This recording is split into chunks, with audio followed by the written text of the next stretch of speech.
말씀은 열왕기하 2장입니다. 열왕기하 2장 구약 561페이지 열왕기하 2장 1절에서 25절인데요. 우리 한 부분 11절까지 교독하시겠습니다. 2장 1절 여호와께서 회오리 바람으로 엘리야를 하늘로 올리고자 하실 때 엘리야가 엘리사와 더불어 길갈에서 나가더니 엘리야가 엘리사에게 이르되 청하건대 너는 여기 머물라 여호와께서 나를 베델로 보내시느니라 하니 엘리사가 이르되 여호와께서 살아계심과 당신의 영혼이 살아있음을 두고 맹세하노니 내가 당신을 떠나지 아니하겠나이다 하는지라. 이에 두 사람이 베델로 내려가니 베델에 있는 선지자의 제자들이 엘리사에게로 나와 그에게 이르되 여호와께서 오늘 당신의 선생을 당신의 머리 위로 데려가실 줄을 아시나이까 하니 이르되 나도 또한 아노니 너희는 잠잠하라 하니라. 엘리야가 그에게 이르되 엘리사야 청하건대 너는 여기 머물라 여호와께서 나를 여리고로 보내시느니라. 엘리사가 이르되 여호와께서 살아계심과 당신의 영혼이 살아있음을 두고 맹세하노니 내가 당신을 떠나지 아니하겠나이다 하니라. 그들이 여리고에 이르매 여리고에 있는 선지자의 제자들이 엘리사에게 나와 이르되 여호와께서 오늘 당신의 선생을 당신의 머리 위로 데려가실 줄을 아시나이까 하니 엘리사가 이르되 나도 아노니 너희는 잠잠하라. 엘리야가 또 엘리사에게 이르되 청하건대 너는 여기 머물라 여호와께서 나를 요단으로 보내시느니라 하니 그가 이르되 여호와께서 살아계심과 당신의 영혼이 살아있음을 두고 맹세하노니 내가 당신을 떠나지 아니하겠나이다 하는지라. 이에 두 사람이 가니라. 선지자의 제자 50명이 가서 멀리 서서 바라보건대 그 두 사람이 요단가에 서 있더니 엘리야가 겉옷을 가지고 마라 물을 치매 물이 이리저리 갈라지고 두 사람이 마른 땅 위로 건너더라. 건너매 엘리야가 엘리사에게 이르되 나를 내게서 데려감을 당하기 전에 내가 내게 어떻게 할지를 구하라. 엘리사가 이르되 당신의 성령이 하시는 역사가 갑절이나 내게 있게 하소서 하는지라. 이르되 내가 어려운 일을 구하는도다. 그러나 나를 내게서 데려가시는 것을 내가 보면 그 일이 내게 이루어지려니와 그렇지 아니하면 이루어지지 아니하리라 하고 갔죠. 두 사람이 길을 가며 말하더니 불수레와 불말들이 두 사람을 갈라놓고 엘리야가 회오리 바람으로 하늘로 올라가더라. 아멘. 엘리야가 이 승천한 사건은 너무나도 잘 알고 있죠. 그리고 하나님은 엘리야 대신 엘리사를 이스라엘의 선지자로 세우셨던 것 또한 여러분들이 잘 알 겁니다. 오늘 이 열왕기하 2장을 통해서 우리가 지금 이 승천과 엘리사가 선지자 사역을 감당하는 그 모습을 우리가 살펴볼 터인데요. 크게 우리가 주목해서 봐야 될 우리 세 가지는 여러분의 강의 안에 있는 것처럼 하나님의 역사는 재생산을 통해서 이루어져 간다는 사실을 저와 여러분들이 꼭 기억했으면 좋겠어요. 모세를 통해서 여호수아, 아브라함을 통해서 이삭을 통해서 야곱, 야곱을 통해서 요셉, 이렇게 이어지듯이 하나님의 그런 구원의 역사는 이렇게 재생산을 통해서 이루어진다는 거죠. 그래서 가장 본질적으로는 자녀를 통해서, 그리고 또한 교회를 통해서, 오늘과 같은 이런 제자를 통해서 하나님의 구원의 역사가 이루어진다는 것을 항상 기억하고, 우리도 나의 재생산해야 될 제자는 누구인가? 우리가 한번 생각하는 이 시간 가졌으면 좋겠고요. 두 번째는 하나님의 뜻에, 하나님의 사명에 헌신하는 사람들을 하나님은 존귀 여기신다. 그걸 우리가 다시 한번 생각했으면 좋겠습니다. 예나 지금이나 하나님을 정말 섬기는 자들을 조롱하는 시대 속에 우리는 살아가고 있어요. 개독교라는 말을 듣는 오늘 우리 현실 속에 살아가요. 그러나 이런 현실 속에서도 엘리야가 그러하듯이 엘리사가 그랬듯이 우리도 살아계신 하나님을 보여주는 삶을 살아야 한다는 것을 오늘 이 본문은 가르쳐 줍니다. 그러면 또 하나는 범사에 하나님을 경외하는 자에게는 그 속에서 생수의 강이 흘러나게 돼 있어요. 성령의 역사가 나타난다는 거죠. 특별히 성령의 역사는 보좌로부터 샘물이 흐르듯 우리 안에 계시는 성전을 통해서 성령의 성전을 통해서 샘물이 흐르게 돼 있어요. 그래서 그 샘물은 나를 치유하고 또 나를 치유했던 그 샘물은 세상을 치유해 나간다는 사실을 우리들이 생각하면서 내가 있는 이 죄악이 많은 이 세상 속에 정말 이 어두운 이 세상을 치유하고 회복하는 솟아나는 샘물로서의 삶을 살아가야 됐다. 다시 한번 결단하는 오늘 본문이 되었으면 좋겠습니다. 지난주에 여러분이 말씀드렸던 것처럼 열왕기하는 언약의 자녀들이 언약의 말씀에 불순종함으로 점점 언약의 축복을 누리지 못하는, 그래서 북이스라엘이 아수르에게 멸망하고 남유다가 바벨론에게 멸망하는 그런 과정을 보여주는 것이 열왕기하라고 했어요. 그래서 멸망해 가는 그런 가운데서도 하나님은 언약의 하나님, 신실하게 약속을 이루어 가시고 메시아를 보내셔서 이 땅을 솟아나는 샘물로 참된 성전 회복시키겠다고 하는 하나님의 구원의 역사가 열왕기하에서도 면면히 흘러가는 것을 보게 됩니다. 그래서 이런 말씀을 통해서 오늘 우리가 이 시대에 하나님의 교훈을 잘 들었으면 좋겠어요. 자, 먼저 1절부터 11절 하나님은 엘리야 대신 엘리사를 세우시는 그 모습을 11절까지 우리는 보게 됩니다. 자, 근데 이 엘리사를 이 세우는 이 과정 속에 엘리야는 이 엘리사를 테스트를 해요. 근데 이 엘리사를 테스트하는 것도 있지만 엘리야가 하나님이 또한 이런 과정을 통해서 엘리사의 마음을 지금 뭐냐면 이렇게 훈련시키고 있고 또 엘리사의 마음을 이렇게 하나님의 뜻을 이루어가는데 뜻을 정하도록 하나님은 엘리야를 통해서 엘리사의 마음을 테스트할 뿐만이 아니라 경고케 하는 그런 작업을 오늘 본문은 먼저 하고 있습니다. 자, 그러면 엘리야는 언제 어떻게 엘리사를 테스트하는가? 1절에 나와 있죠. 해오리 바람으로 엘리야를 하늘로 올리시는 그때, 올리시고자 하는 그때 엘리야는 엘리사를 테스트를 합니다. 자, 1절에서 6절까지는 4번씩이나 엘리야가 엘리사에게 나를 따라오지 말라고 해요. 너는 여기 머물라 이렇게 얘기를 해요. 그래서 처음에는 길갈.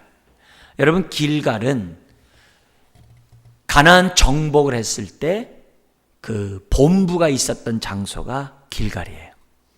그래서 길갈을 중심으로 가나안 정복을 해요.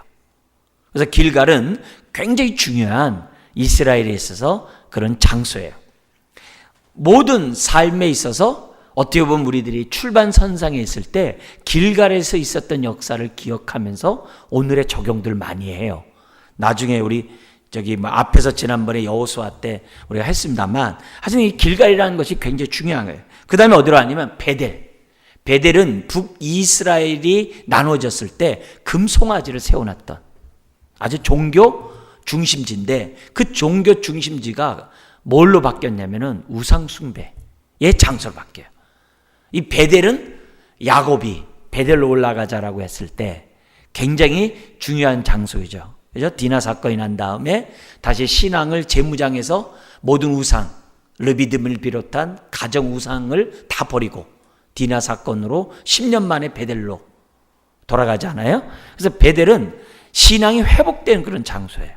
근데 그 중요한 이 베델에 정말 안타깝게도 우상숭배가 아주 정말 어떻게 보면 관영한 그런 장소죠. 그래서 길갈에서 베델로 올라가 산입니다. 길갈에서 베델까지는 아주 고바위로 올라가야 되는 굉장히 높은 그러니까 지중해로 오늘날 얘기하면 마이너스 200 정도가 여리고 또 길갈 이런 지역이에요. 근데 예루살렘 또 베델 뭐 이런 지역은 헤브론 이런 지역은 산지에 있는 지역들이거든요. 그게 800고지 이렇게 이 플러스 마이너스 이렇게 되기 때문에 굉장히 높은 지역이라고 볼 수 있어요. 어쨌든 길갈에서 베델로 올라갑니다. 그리고 나서 또 어디로 가냐면 여리고로 또 내려와요. 여리고 성 아시죠? 여리고로 또 내려와서 어디로 가냐면 요단강을 건너요. 그런 네 가지 장면이 나오는데, 도시가 이런 지역이 나오는데 그때마다 너는 여기 머물라 그래요.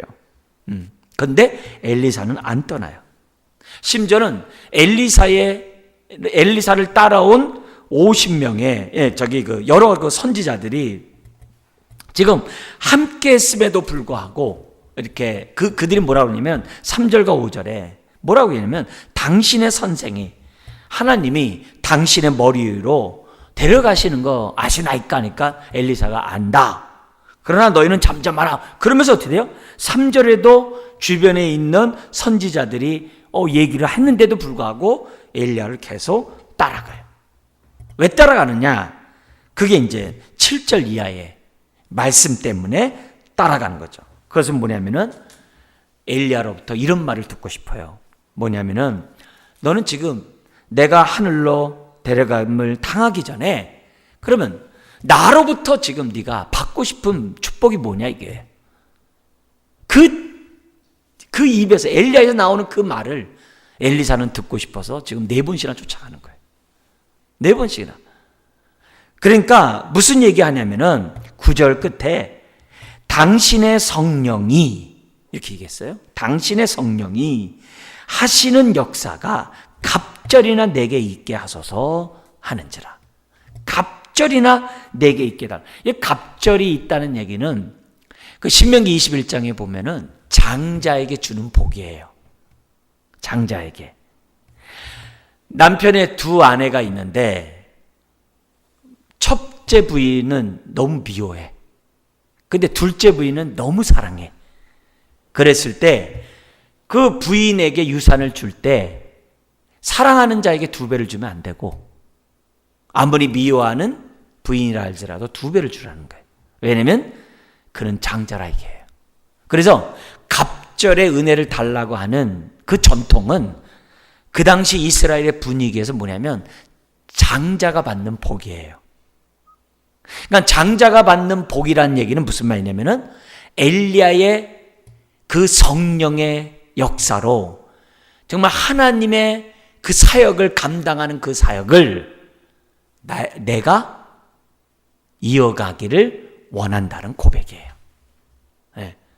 하나님이 당신을 통해 역사하셨던 것처럼 하나님이 엘리사인 나를 통해서 역사하기를 원합니다. 라고 하는 그 고백을 엘리사가 하는 거예요. 그러니까 지금 엘리사의 마음은 처음에는 엘리야가 따라오라 할 때 주저주저 했잖아요. 따라가기를 꺼려했잖아요. 그렇지만 딱 뜻을 정한 다음부터는 엘리야를 따라갔거든요. 처음엔 주저했지만 마음먹으니까 따라갔거든요. 어느 때예요? 엘리야가 도무지 자기를 두고 떠나가지 못할 정도로 그냥 밀착해서 제자로서 그의 스승을 쫓아가거든요. 그래서 기어이 엘리야의 마음을 감화감동. 그러니까 엘리야 입장에서는 너 있는 곳에 머물라. 이 엘리사가 과연 이 힘든 선지 사역을 감당할 수 있을까? 자기도 이세벨이 나를 죽이라고 했을 때 하나님 앞에 나 죽여주세요 했던 게 난데 갈멜산에서 850명을 대적하고 그들을 죽였지만 여전히 이스라엘 안에서 우상을 완전히 제거하지 못하고 많은 고통 가운데 아방의 눈을 피해서 정말 살아야만 하는 이 고통을 당해야 되는데 과연 이 엘리사가 감당할 수 있을까? 바울의 입장에서 디모데가 과연 이 교회를 이끌어갈 수 있을까? 그 고민하는 그 고민이 정말 어떻게 돼요? 엘리야에게 있는 거죠. 그래서 테스트를 해보는 거예요. 너 여기 머물라. 그래서 쫓아요. 그걸 4번씩이나 하더라도 따라가요. 그리고 나서 엘리사가 엘리야의 마음을 감동시키는 거예요. 뭐냐? 갑절의 영감을 달라. 굉장한 거죠. 지금 그 시대가 우상의 시대이고 자기 목숨이 이태로운 그런 시대예요. 사람들이 하나님보다도 우상을 섬기는 그런 시대, 많은 핍박과 어려움이 있는 그런 시대, 그런 시대 속에서 사명을 감당하겠느냐. 엘리야는 테스트했지만 엘리사는 뭐냐면 하겠습니다. 그게 갑절의 영감을 달라는 거예요. 대단한 얘기를 한 거죠. 결국 엘리사가 이렇게 쫓아다녔던 것은 다른 게 아니에요. 엘리야의 마음을 정말 감화감동시켰을 뿐만 아니라 우리 하나님이 어떻게 돼요? 가장 듣고 싶어하는 그 헌신, 결단의 그 소리를 이 엘리사가 하고 있는 거죠. 그러자 10절에 너는 참 내게 어려운 일을 구하는구나. 그러나 이 모든 것이 하나님의 주권에 있다. 왜냐면은 그런 갑절의 능력은 엘리야가 주고 싶어서 주는 게 아니잖아요. 그건 하나님의 영역이잖아요. 그래서 모든 것을 하나님께 돌리겠다. 마치 예수님이 죽으시러 예루살렘 올라갈 때 요한과 우리 야고보가 좌우편에 앉기를 원하나이다. 우리 똑같은 얘기예요. 네가 알지 못하는 것을 참 구하는 거다. 그렇게 네가 좌우편에 앉게 하는 것은 하나님의 주권에 달려있다 라고 하는 그 모습과 아주 비슷한 그런 모습이에요. 그러니까 모든 게 이제 다 맞아떨어졌어요. 하나님도 마음에 들었고 엘리야도 마음에 들었고 엘리사도 뭐예요? 이제는 죽으면 죽으리라 라는 마음으로 자기가 일생 어떻게 헌신할 것인지 지금 뭐예요? 딱 헌신을 했어요.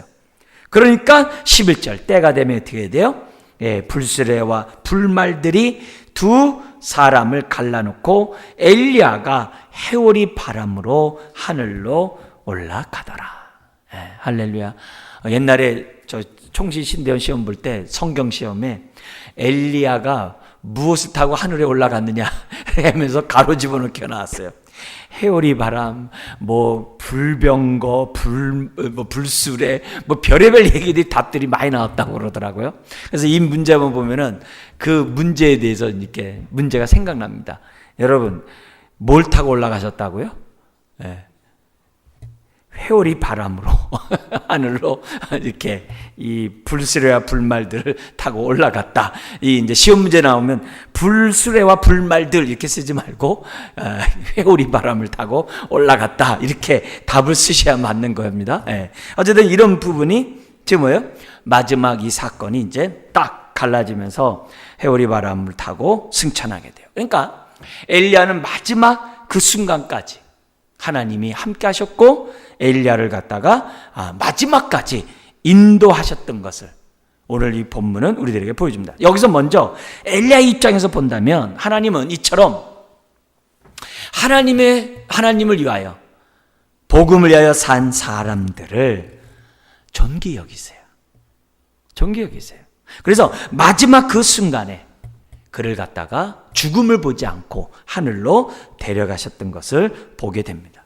하나님은 엘리야가 죽을 고비를 수없이 넘기고 그 3년 6개월의 그 기근이라는 그 고통 속에서 850명의 그 우상 숭배자 그런 대적들 이런 모든 것들을 다 보고 계셨거든요. 우상을 섬기는 이스라엘을 하나님께로 인도하기 위해서 애썼던 엘리야를 다 보고 계시거든요. 근데 엘리야가 어떻게 돼요? 나 이제 죽여주소서. 그러니까 하나님이 너 다음에 엘리사에게 지금 사역을 인계하게 할 것이다. 이렇게 하나님 말씀하시잖아요. 근데 그 말씀에서 오늘 이 말씀까지는 세월이 많이 지나가요. 그죠? 이미 북이스라엘도 어떻게 해야 돼요? 독립해서 나갔고 북이스라엘의 왕조들이 바뀌어 나가는 이런 가운데 오늘 본문이 있는 거예요. 그러니까 엘리야가 나 죽여주세요 하고 끝난 게 아니라는 거예요. 마치 사무엘 선지자가 노년을 갖다가 어떻게 해야 돼요? 하나님의 은혜 가운데 살면서 많은 제자들을 양육했던 것처럼 엘리야도 똑같이 비록 눈에 나타나서 적극적으로 이렇게 사역 같은 것들은 성경에 다 기록되어 있지 않습니다만 많은 선지 생조들을 이제 키웠다라고 우리가 볼 수가 있습니다. 그래서 어떻게 보면은 세상에 볼 때는 그냥 옛날에 일했고 옛날에 사역했고 없었다가 지금 나타났네 이렇게 볼 수 있을런지 모르지만 우리 하나님은 엘리야를 다 보고 계셨고 마지막 때에 죽음을 보지 않고 그를 갖다가 하늘로 부르신 것을 보게 됩니다. 여러분, 이거는 오늘날도 똑같아요. 오늘날 똑같아요. 하나님을 위해 정말 하나님을 경외하고 하나님 뜻대로 살고자 하는 자를 하나님은 존귀 여기세요. 심지어 우리 계시록 14장 13절, 제가 항상 입관 예배를 드릴 때마다 낭송하면서 기도하는 그 본문이에요. 예수 안에서 죽는 자가 복되도다. 심지어 정말 우리가 어떻게 죽든지 예수 안에서 죽는 자들은 하나님이 존귀하게 여기세요. 존귀하게 여기세요. 그거를 우리들은 항상 믿음 가운데 우리가 어떻게 돼요? 확신하면서 살아야 돼요. 믿음은 바라는 것들의 실상에 보지 못하는 것들의 증거라고 그러잖아요. 그때 그 실상이라는 단어가 뭐냐면 건축에 있어서 기초예요. 기초가 있어야 건물이 세워지듯이 우리가 뭐예요? 이런 믿음이 있어야 우리의 믿음의 삶이 세워지는 거예요. 그런 의미에서 지금 하나님은 이처럼 하나님 뜻대로 사는 그런 자들을 외면하지 아니하시고 세상 사람 몰라준다 하더라도 하나님은 존귀 보시고 심지어 그가 어떤 죽음을 우리 목배임을 당하든지 정말 하나님 예수님 우편에 앉기를 원했다가 정말 죽임을 순교를 당했던 그런 주님의 제자의 죽음이든지 어쨌든 간에 하나님은 존귀 여겨요. 심지어는 우리 하나님은 착하고 충성된 종아 하면서 하나님은 칭찬하세요. 그것을 우리들이 믿고 저와 여러분들이 살아야 되는 거죠. 그랬을 때 우리의 마지막 임종이 엘리야처럼 복될 줄 믿습니다. 엘리야 입장에서는 얼마나 감사했겠어요. 하나님이 나를 이렇게 경대하시다니. 감사할 뿐만이 아니라 나중에 변화산에서 예수님 앞에 모세와 함께 예수님 앞에 딱 엘리야가 나타났을 때 엘리야는 얼마나 행복했을까요? 그죠? 하나님이 예수님과 모세가 얘기하는 그곳에 자기도 붙여줘 가지고 그 변화산에서 그 주님과 함께 대면하게 하시니 엘리야는 정말 정말 복받은 사람들 중에 복된 자들이죠. 그죠? 그만큼 하나님이 하나님의 종인 이 엘리야를 존귀하게 여기셨고 오늘 저와 여러분들도 어떻게 돼요? 동일하게 하나님을 경외하는 자를 존귀하게 여기세요. 세상에서 무슨 높은 지위를 얻고 세상에서 무슨 이름이나 그런 거 중요하지 않아요. 하나님으로부터 존귀함을 받는 우리들에게 돼야 합니다. 자, 그러면서 우리에게 또 하나의 교훈이 뭐냐면 지금 이 엘리야를 어디로 이끌으셨어요? 하늘로 이끌어 주셨어요. 이 말은 뭐예요? 우리는 오늘 이 말씀을 통해서 분명히 알아야 될 것은 우리는 눈에 보이지 않는 하나님은 반드시 계시는 것은 두말할 것도 없고 하늘나라가 있다는 것을 우리는 이 본문을 통해서 믿으셔야 돼요. 그냥 저 멀리로 옮기신 것이 아니라 우리 하나님이 엘리야를 하늘로 올리셨어요. 심지어 17절 18절에 나중에 제자들이 찾지만 어떻게 돼요? 그 사흘 동안 찾지만 혹시 다른 데 가서 시체가 떨어질 줄 알고 시신이라도 있을까 해서 사흘 동안 찾았지만은 찾지 못했어요. 그리고 변화산에서 주님 앞에 나타났어요. 그리고 이 사람은 어떻게 돼요? 하늘나라 주님과 함께 지금 계시는 줄 믿습니다.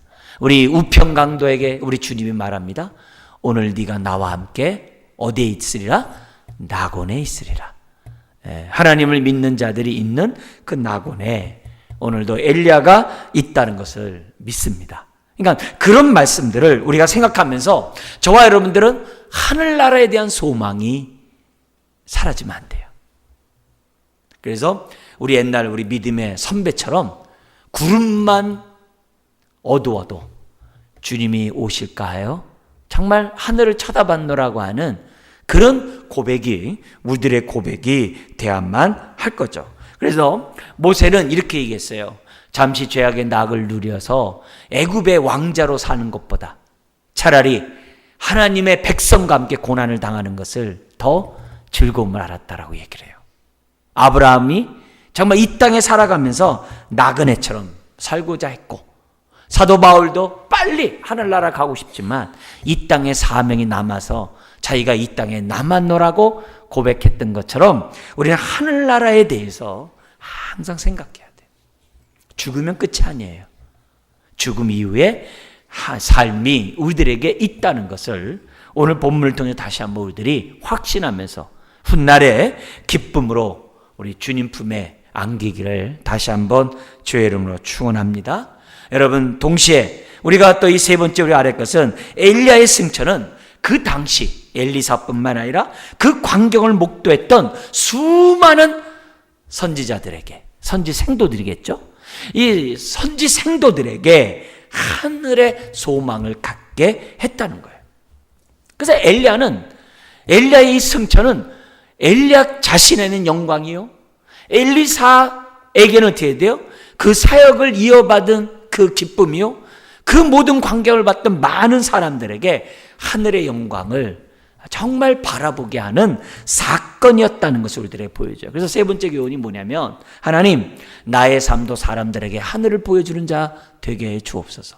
나의 삶 또한 사람들에게 하늘의 소망을 두게 하는 그런 삶을 살아갈 수 있도록 하나님 도와주십시오. 엘리사만이 아니라 50명의 선지자가 다 봤잖아요.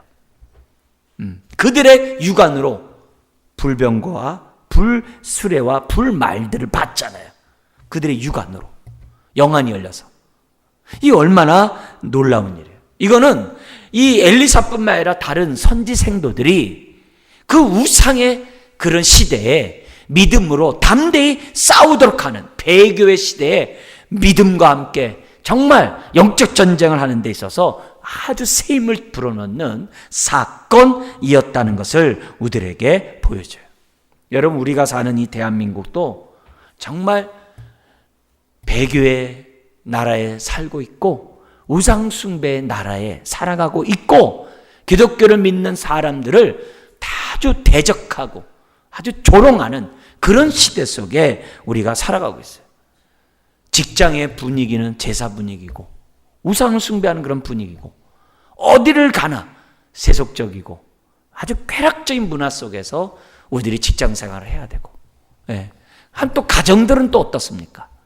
정말 참되신 하나님이 높여지고 있느냐, 이게 그렇지 않은 분위기 속에서 우리들이 살아가고 있는데, 오늘 말씀을 통해서 하늘나라가 있음을 확신하고 우리는 어디 있든지 뭘 하든지 정말 그런데 위축당하지 말고 사명에 헌신하는 저와 여러분들이 돼야 된다. 그래서 나를 통해 하나님을 보여주고, 나를 통해 지금 어떻게 돼요? 하늘나라가 있음을 보여줘야 돼. 그러려면 내가 어떻게 해야 돼요?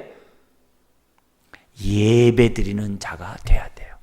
예배는 하나님의 임재를 사람들로 하여금 목격하게 하는 것이 예배예요. 우리가 예배를 드리면 사람들이 하나님 계시는가 보다 이렇게 생각을 해요. 우리가 직장에서나 삶 속에서 어디든지 간에 우리가 어떻게 돼요? 예배 드리는 자로서 살아가면 하나님 계시는가 보다 이렇게 생각해요. 우리가 식사 기도를 할 때도 사람들이 다 봐요. 우리가 어떤 말을 하고 어떤 행동할 때도 저 예수쟁이가 저렇게 하는 거 보니까 하나님 계신가 보네, 이렇게 다 생각한다고요. 그래서 그런 의미에서 우리는 어디든지 간에 엘리야처럼 정말 하나님을 보여주고 하늘 나라를 소망하게 하는 우리들이 되어야만 한다는 거죠. 그래서 이 엘리야의 승천은 남아있는 자들에게 큰 도전이 되었고 큰 간증거리가 되었다는 거예요. 여러분, 지금 우상 숭배가 일어나는 그곳에서 또 한쪽에서는 성령의 역사가 이렇게 나타나고 있어요. 지금 오늘도 마찬가지예요. 예배를 드리는 이 시간 바깥에서는 죄악이 관영하고 여기서는 성령의 운행하심이, 교통하심이 이 자리에는 또 있는 거예요. 그러니까 이런 모습 속에서 오늘 우리는 엘리야처럼 최선을 다할 때 하나님이 우리 인생을 존귀하게 여기신다는 사실을 우리는 기억해야 돼요. 자, 그러면서 엘리사 입장에서 오늘 본문을 보세요. 엘리사는 어떻게 해야 돼요? 갑절의 영감을 받을 정도로 사모하는 자로서 하나님 앞에 섰다는 거예요.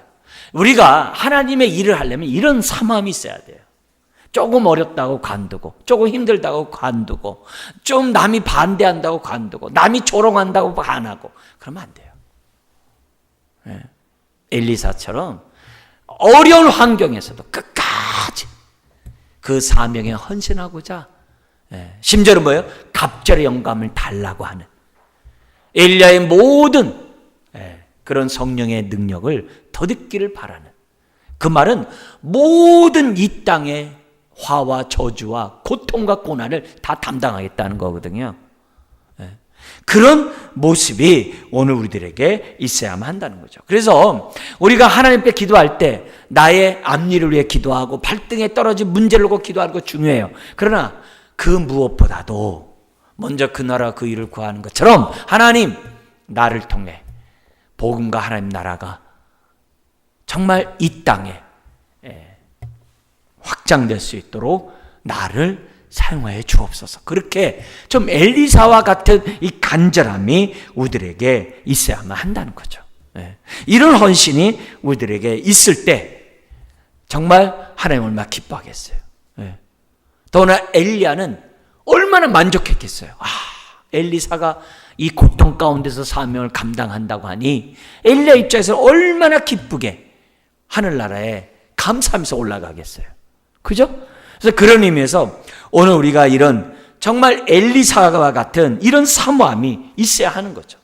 바울에게 디모데가 있듯이 정말 이 디모데가 하나님의 은혜를 사모하듯이 엘리야가 정말 엘리사가 엘리야의 은혜를 사모하듯이 우리들이 갖는다고 한다면 얼마나 감사하네 이게.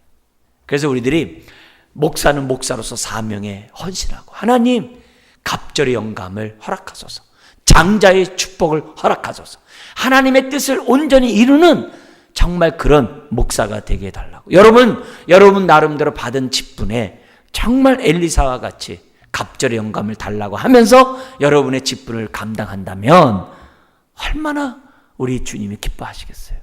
할렐루야. 그것을 우리가 이런 엘리야의 승천 이 사건을 통해서 깨닫게 됩니다. 자, 그 다음 12절부터 25절까지는 갑절의 영감을 받은 엘리사가 어떤 일을 이제 행하는가를 이제 보게 되는데요.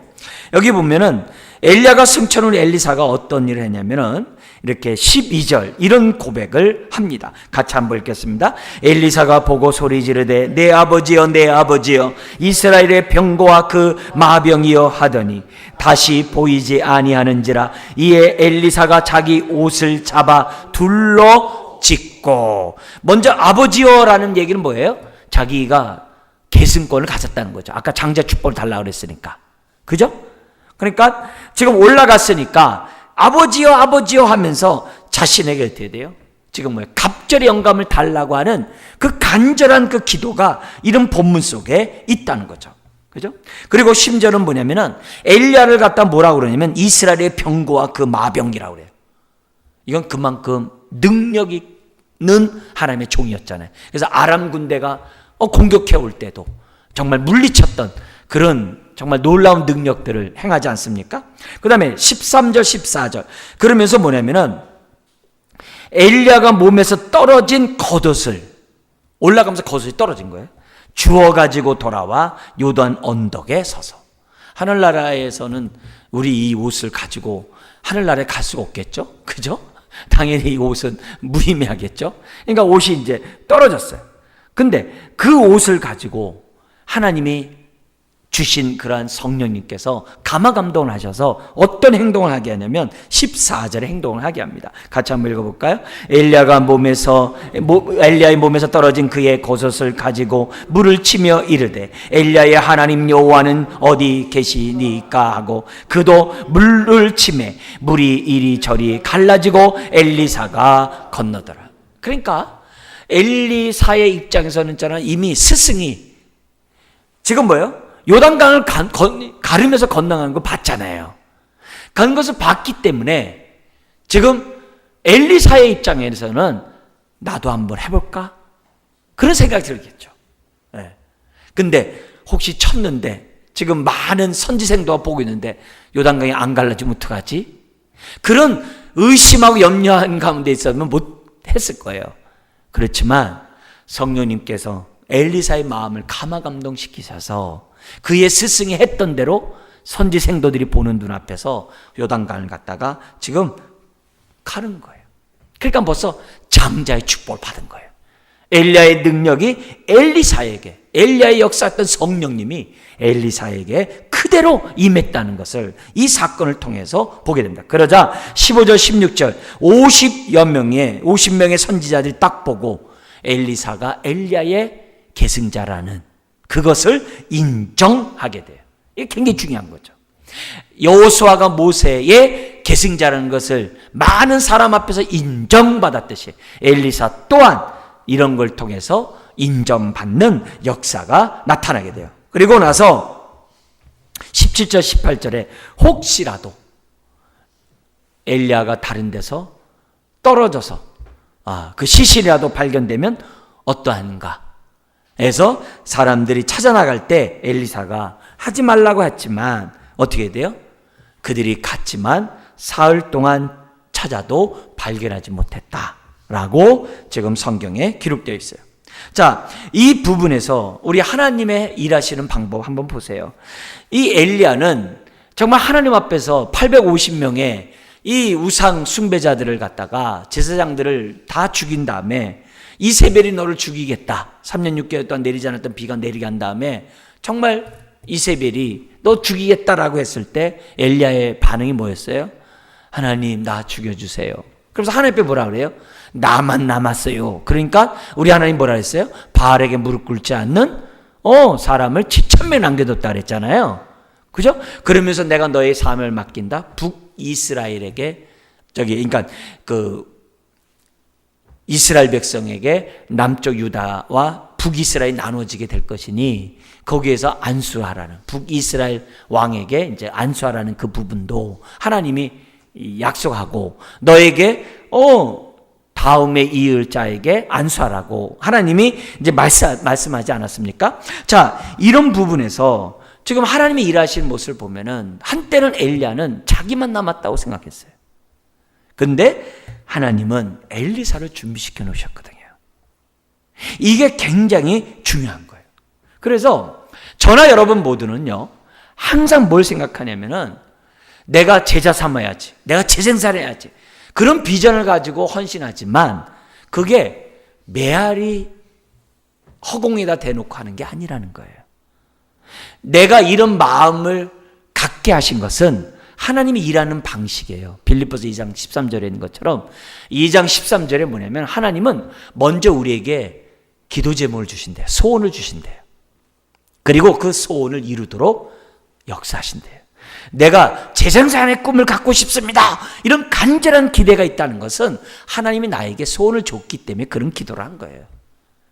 그러면 그 기도를 하나님 받으시는 거예요. 그것을 오늘 우리들이 생각해야 돼요. 하나님은 나만 남았네요 하는데 엘리사를 준비하셨어요. 오늘 우리도 마찬가지예요. 하나님 나만 믿고 있어요? 아니에요. 나와 함께 믿음의 교제를 나눌 사람을 항상 예배해 놓고 계세요. 그래서 내가 어떻게 돼요? 기도해야 돼요. 하나님 저 제자 삼고 싶어요. 하나님 저에게 엘리사가 있기 원해요. 그런 기도를 하나님 앞에 하면은 하나님이 지금 어떻게 돼요? 그 기도를 받아주신다는 사실을 오늘 우리들은 기억해야만 한다는 거죠. 그래서 오늘 우리들이 정말 신앙생활하면서 정말 이런 모습, 하나님이 일하시는 부분 엘리사를 갖다가 준비해 놓으셨다는 것. 자, 동시에 엘리사의 이 모습을 한번 보세요. 엘리사는 지금 믿음 가운데 요단강을 건넜어요. 어떻게 보면 스승도 없고 어떻게 보면 자기 혼자 뭐예요? 요단강을 건넜기 때문에 난감해요. 어떻게 건너가야지? 난감할 수 있어요.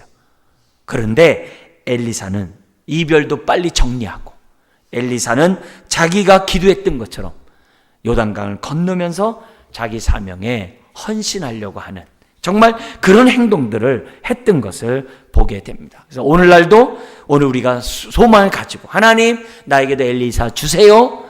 그게 뭐예요? 하나님으로부터 온 기도예요. 그래서 가장 가깝게는 우리 가문이 정말 하나님의 복음을 이어가는 가정이 되도록 또 우리 교회가 복음의 역사가 계승되어가는 그런 장이 되도록 교회를 위해 기도해야만 한다는 거죠. 자, 그러면서 19절에서부터 25절에 보면은 이런 얘기가 있습니다. 그 성읍 19절 같이 한번 읽어볼까요? 그 성읍 사람들이 엘리사에게 말하되 우리 주인께서 보시는 바와 같이 이 성읍의 위치는 좋으나 물이 나쁨으로 토산이 익지 못하고 떨어지나이다. 지금 엘리사로서 이스라엘 민족으로 하여금 했던 첫 사역이 뭐냐면은 지금 물을 고치는 사건이에요. 근데 어디 있는 물이냐? 여리고 성에 있는 물이에요. 여러분, 여리고는 아까도 얘기했던 것처럼 요르단과 지금 예루살렘 거기 보면 V자 계곡이에요. 거기 이렇게 U자형이거든요. 그래서 거기는요 물이 풍부할 수밖에 없어요. 그리고 여리고는 요단강을 끼고 있거든요. 그러니까 물이 많을 수밖에 없어요. 더구나 저 북쪽 헐몬산을 흘러서 갈릴리 바다를 지나가지고 요단강을 지나가지고 저 밑에 사해 바다를 흘러가거든요. 그래서 여리고 성은요 완전히 뭐냐면 옥토밭이 될 수밖에 없어요. 네. 그래서 성도 산에다 세우지 않고 그 넓은 평야 한가운데다가 여리고 성을 세웠어요. 그 정도로 그 지역은 굉장히 잘 살 수밖에 없는 지역이에요. 그런데 그 지역의 토산물이 뭐냐면은 익지 않고 떨어지는 거예요. 근데 그 원인이 뭐냐면 물에 있다라고 엘리사에게 지금 말하고 있는 거예요.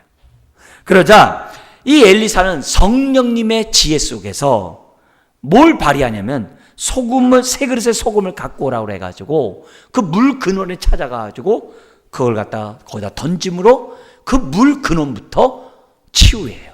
회복해요. 그래서 오늘날 여리고성에 가면요 엘리사 운물이 있어요. 그 물이 쉬지 않고 아주 컬컬컬컬컬 나와요. 그래서 그것이 아주 그 오아시스를 갖다 적시면서 거기서 지금 농사를 짓는데 아주 부족함이 없도록 지금도 물이 흐르고 있어요. 2019년 지금도 흐르고 있어요. 근데 왜 이 여리고 성에 이런 일이 벌어졌는가? 우리가 좀 앞에 성경을 이렇게 보면은 여호수아 6장 26절에 보면은 하나님이 그 땅을 저주해요. 여리고 성을 저주해요. 그래서 뭐라면은 누구든지 일어나서 여리고 성을 건축하는 자는 저주를 받는다 그랬어요. 그 땅 전체를 저주해요. 그래서 그 기초를 쌓을 때 마다들을 잃을 것이요. 완전히 전기를 끌어버리겠다는 거죠. 문을 세울 때, 그 성의 문을 세울 때 막내 아들까지 죽으리라고. 그래서 절대 여리고 성이 건축하는 일이 없도록 하나님이 하셨다는 거예요. 그러니까 이 말씀과 연관해서 우리가 본다면은 한때는 저주하셨던 하나님이 이제는 어떻게 돼요?